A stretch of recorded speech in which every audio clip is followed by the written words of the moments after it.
Assalamualaikum warahmatullahi wabarakatuh. Perkenalkan, nama saya Amelia Fadila dari Fakultas Psikologi UIN Sunan Gunung Jati Bandung Angkatan 2021 kelas E.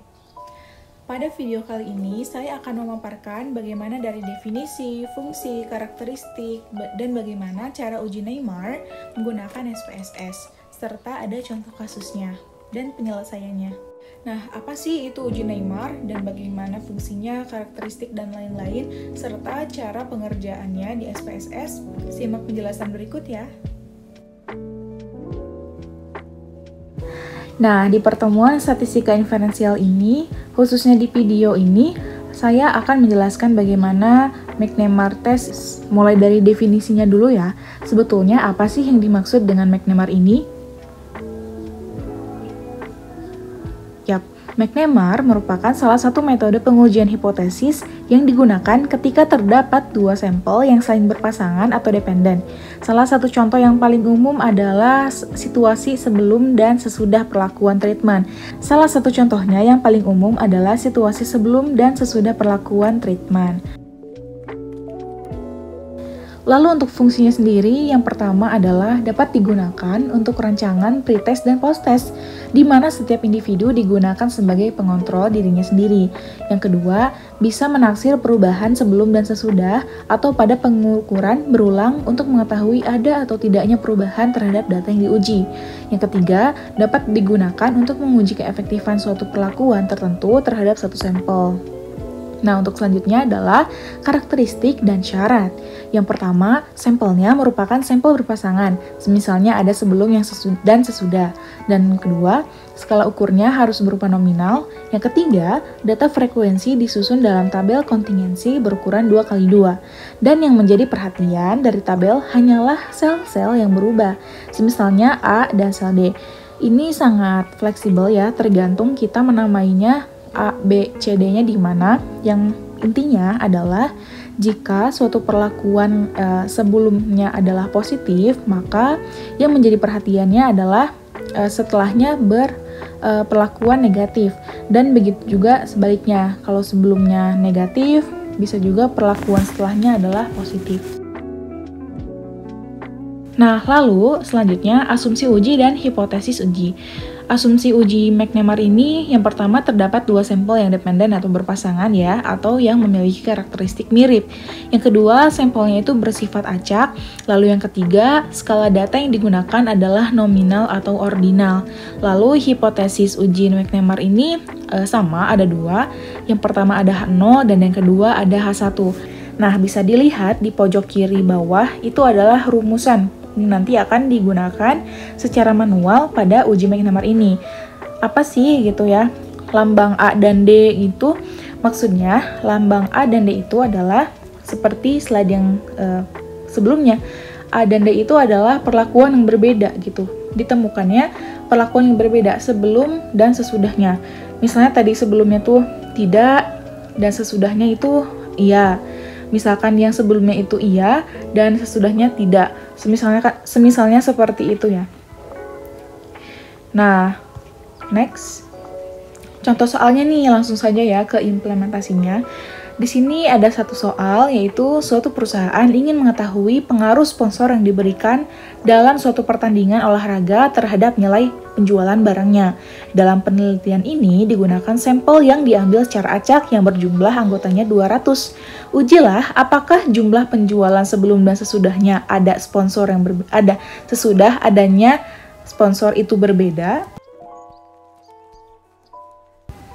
Nah, untuk mengukurnya lebih disarankan untuk menggunakan SPSS karena lebih mudah dan selain mudah juga bisa mengukur lebih akurat.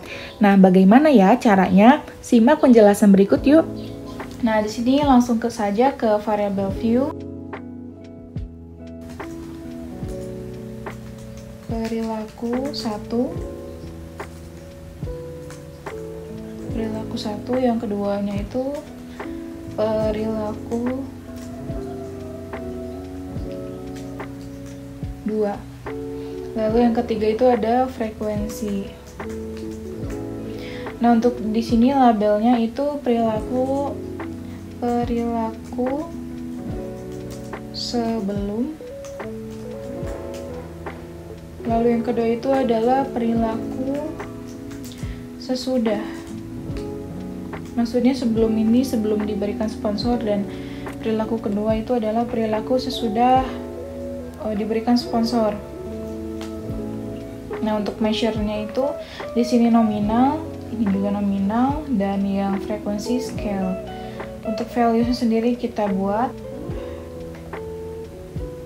Lalu begitu juga dengan perilaku yang kedua. Di sini 1 membeli.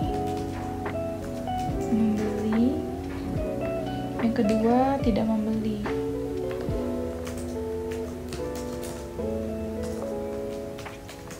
Nah, klik add, terus oke, lalu langsung saja ke data view. Untuk perilaku sebelum dan sesudahnya dia membeli, lalu juga membeli, itu ada 40 orang. Yang kedua, dia perilaku sebelumnya itu membeli, dan yang kedua itu tidak membeli, sebanyak 85 orang. Dan yang kedua itu dia perilakunya sebelumnya itu tidak membeli, lalu setelahnya membeli itu ada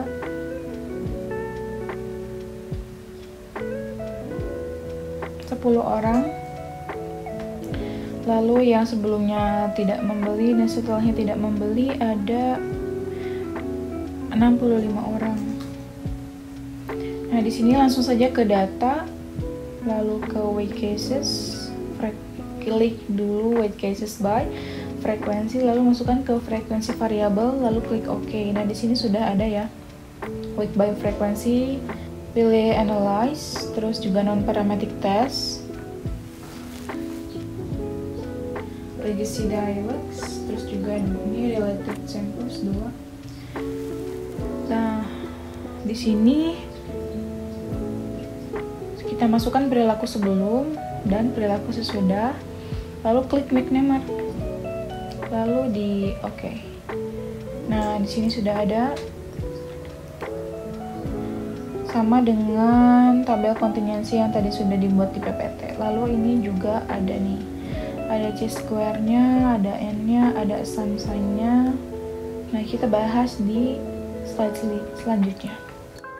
Nah, tadi kita sudah menguji McNemar menggunakan SPSS dan diperoleh bahwa tabel kontingensinya sama dengan apa yang tadi sudah dipaparkan di PPT. Nah, sekarang kita fokus kepada nilai C-square ini, 57,642.